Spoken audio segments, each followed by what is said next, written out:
In today's video, we are teaching all about ISO, one of the fundamental controls that you have over your camera, and how we set our ISO for both indoors and outdoors on portraits and wedding days. If you want to understand how to use your DSLR or mirrorless camera and just take better images, then shooting in manual is a great place to start.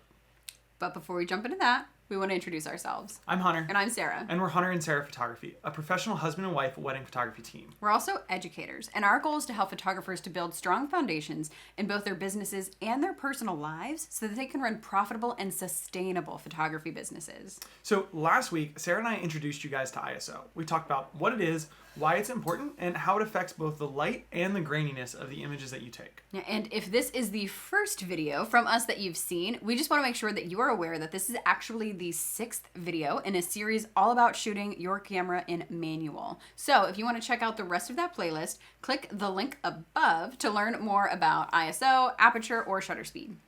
So as a quick refresher from our introduction to ISO last week, in addition to making your images brighter, increasing your ISO also increases the grain or noise in an image. So here's the same example we used last week really quickly, where the image on the left was taken indoors with natural light and a low ISO, and the image on the right was taken indoors at night with a high ISO. So hopefully the graininess in the image on the right is obvious.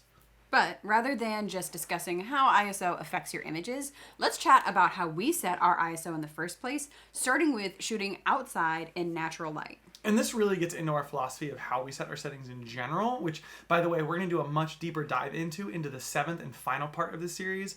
But generally speaking, when you're setting your ISO, you want to basically have it as low as possible in order to avoid, grain that isn't necessary to have in your images. But you also want to have it high enough that your image is properly exposed. So that's sort of the balance that you're finding anytime you're setting your ISO is between the grain and having your image actually exposed or, the brightness looking proper. Yeah, and when shooting outside in natural light, the problem is usually that we have too much light. So our ISO is often as low as it will possibly go. So here's just an example.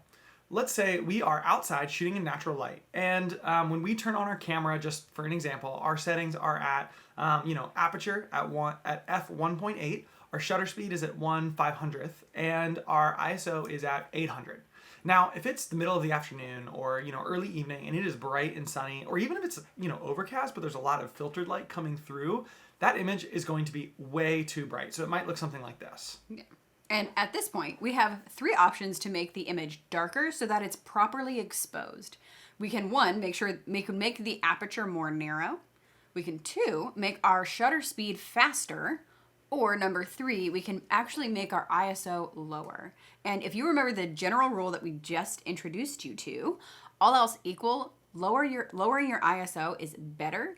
And then what you do next will become more obvious. So, sure, you could close down your aperture and go from f1.8 to f4 or f5.6 to make the image darker, but then you'd be giving up that sort of dreamy, shallow depth of field that we always look for when we're shooting portraits. So we're probably not going to touch our aperture. And then also, you could technically speed up your shutter speed to make the image darker, but you really don't need the shutter speed any faster. I mean, the subjects in this image aren't even moving, much less, sprinting or moving really quickly. But on the other hand, an ISO of 800 could introduce a little bit of noise that isn't really necessary, a little bit of unnecessary grain into your image, especially when you have plenty of, abundant natural light. And so since you don't need the ISO high in this situation, what would make the most sense is to actually leave your aperture and your shutter speed where they are and just start bringing your ISO down lower until the image is properly exposed. And so now the image might look something like this. And what we found is that even if you're shooting in golden hour and the sun is getting pretty low, you can usually get away with your ISO at or near its lowest possible setting while still keeping your shutter speed fast enough to capture most human movement.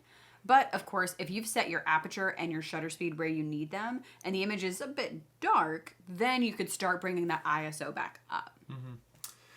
So that's shooting outside, but what about inside? Now, this time, the problem is more likely that you don't have enough light that's now what we're worried about. But even when you're shooting inside, the name of the game is still about keeping your ISO as low as possible while still getting a properly exposed image. You just need to understand that if you're shooting inside and there isn't a ton of ambient light available, it's one thing to shoot inside next to a big bright window, but if it's nighttime and all you've got is some dim overhead lights, you might have to be okay with your ISO being pretty high. Yeah, so let's throw out another example. Let's say we step inside a reception space and we're getting ready to have our couple do their first dance. Since we were probably just outside a moment ago capturing sunset portraits, our aperture is at like f1.8, shutter speed's at like 1/400th, and our ISO is at 50. You take a test shot or you look through your mirrorless viewfinder and realize that that is way too dark for the reception space. So from here, if the sample image looks like that, or the test shot rather, what we would do is basically you have two options, right? And so if our aperture is already at 1.8, we're not going to go any lower than that. Some lenses, wouldn't go any lower than that, so you wouldn't even have that option. So let's just think about our shutter speed and our ISO. Now, your shutter speed is at 1/400th in this example, and our subjects are going to be moving, but they're not going to be like sprinting as fast as they can, right? They're probably going to be doing a little bit of movement, they're dancing, and so sure, we can get a little bit of extra light in this image by a few clicks on our shutter speed from, let's say, 1/400th to 1/250th, but we don't want to slow the shutter speed down any more than that, or you're going to start incorporating motion blur. So we just, got a little bit of extra light from our shutter speed, but the image is still too dark. So what do we do from here? So the next thing for you to do is to slowly increase your ISO until that image is properly exposed again. And sure, this is going to introduce some grain, but this is necessary grain because the alternative is to just miss the shot entirely. So now with the proper settings, the image might look something like this. And by the way, this is a bit of a quick aside to any new photographers out there, or even sometimes experienced photographers struggle with this. Grain probably isn't as big of a deal as you think it is, and you as the photographer probably stress about it way more than your clients do. I mean, yes, absolutely. There is such a thing as too much grain, and an image that has been just ruined, absolutely wrecked by excessive grain is really hard to recover in post without making it look terrible. And so, of course, if you don't need to make an image grainy, you might as well keep the grain down. Much better to add artificial grain later if that's your aesthetic than not have any choice but to include it because you didn't set your settings right. Yes, all of those things are true.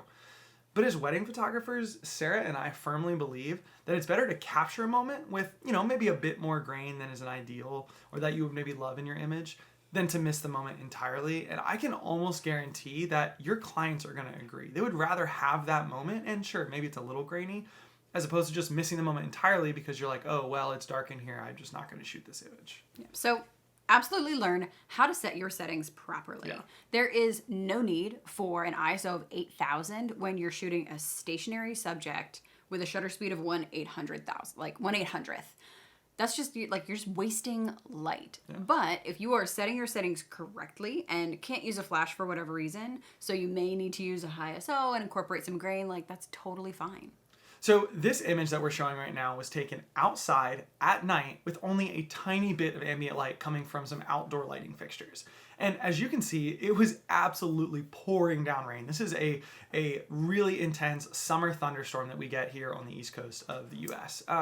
And so if we had tried to use a flash in this situation, it would have hit and bounced off of hundreds of raindrops before any of the light even made it to our subjects. And so we knew right away that using a flash was not an option. So when our couple asked us at the very end of their night if they could jump out into the rain notebook style and just have a kissing photo with the rain pouring down around them, we said yes. We cranked our ISO up to 51,000 and we took the image anyway.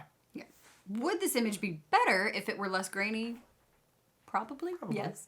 But is it so grainy that our couple hates it and wish we never captured it? Absolutely not. And we know that they loved this image as the final photo from their wedding day.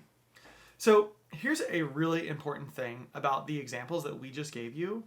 They're examples, right? Do not watch this video, look at these hypothetical situations we just gave you, and write down in your notes ISO 50 for outdoors and ISO 2000 for indoors, right? That's not what we're saying here. What we're talking about is how you think about your ISO as you're setting your settings. Yeah, so while like we do have favorite apertures for like solo shoots, couple portraits, group portraits, and like favorite shutter speeds for depending on how fast our subjects are moving. And by the way, if you're wondering what those are, check out the other videos in this series because we do talk about those shutter speeds and those apertures. ISO is one thing that changes the most for us from day to day, even within like like the same wedding day. It will change vastly throughout the wedding day. Yeah. So that being said, since something like 95% of the portraits that we shoot, whether on an engagement session or a family session or a wedding day, most of the time if we're shooting portraits, we are outside in natural light, and usually there's abundant sunlight, and even on cloudy days, there's still a lot of sunlight that comes filtered through the clouds. So most of the time, if we're shooting outside, no matter what the context, our ISO is going to be relatively low. And if we're shooting with a wide open aperture like f1.8, we often find that our ISO is as low as our cameras will let us go, all the way down to 50. And then on the other hand, the minute you step inside, your ISO could be anywhere. And it'll depend a ton on what it is that you're shooting, how fast it's moving, and how much light is available to you, whether from like an open window, some overhead light, or just like the flash on top of your camera. So we have one sort of unrelated but final word of caution to all the newer photographers who are out there and still learning how to use ISO with their new cameras. Generally speaking, the nicer the camera is that you're using, the better it's going to handle grain at high ISO. And unfortunately, the flip side of that is starter cameras usually incorporate a ton of grain at higher ISOs, sometimes to the point where it can actually ruin an image. So if you saw our video from last year about like the best starter camera for newer photographers. And if you want to see that, it's right up here. There's one right there. You may remember that a beginner crop sensor DSLR might have like a maximum ISO of 12,000, while most high-end professional cameras are going to have a maximum ISO of like more than 100,000. And so even though we've never taken an image on a wedding day at an ISO of 102,000 or whatever our maximum ISO is, an entry-level camera with a max of 12,000 shooting at 10,000 versus a professional camera with a max of 100,000 shooting at 10,000 is going to make a big difference. And so it's really about how close you are to getting to your maximum ISO is sort of a better measure of grain than just what the raw number is, because 10,000 ISO on a professional camera is going to look much better than 10,000 ISO on a starter camera. So like we mentioned before, there is such a thing as too much grain. So just be aware of that if you're using starter cameras. And if you find yourself shooting in low light often as a wedding photographer, then that's a great reason to potentially upgrade your camera. Yeah. Hopefully, the two examples that we walked through earlier in this video give you a pretty good sense of how the three exposure controls you have over your camera affect each other, but understanding what aperture and shutter speed and ISO do and actually being able to use them together on a portrait session or a wedding day is another thing entirely. And that's why, like we mentioned before, the final video in this series is going to be all about shooting in manual using these three settings together and without having to memorize this confusing exposure triangle that you've probably heard of, which we don't find particularly helpful, especially for folks who don't learn, using graphs and numbers and charts especially well. And so be sure to subscribe, like our channel, and all that good stuff, because when we post part 7, it's going to be all about putting these three things together and shooting in manual. But speaking of which, that's it for this week. Guys, thanks for watching. We really do hope that this video, as well as the last one on ISO, have given you a better understanding of what it is, how to use it, and when you should be adjusting it for your own photography. And again, if you found this video helpful, we'd encourage you to leave us a comment below, like it, subscribe to our channel, plus that way you will be notified when we publish the next video in this series. So if you haven't already, by the way, we really encourage you to join our Facebook community, which is called Mastering the Wedding Photography Biz with Hunter and Sarah. It's a group, a free group, by the way, that we are building really just to help other photographers as they seek to grow their portrait or wedding photography businesses. We're posting new content, we're starting conversations, and all the hundreds of other members in that group are also helping each other out along the way. But thanks, guys. See you next week. Ready? I don't know that it works if you don't do it next to the thing. I mean, you look good, but...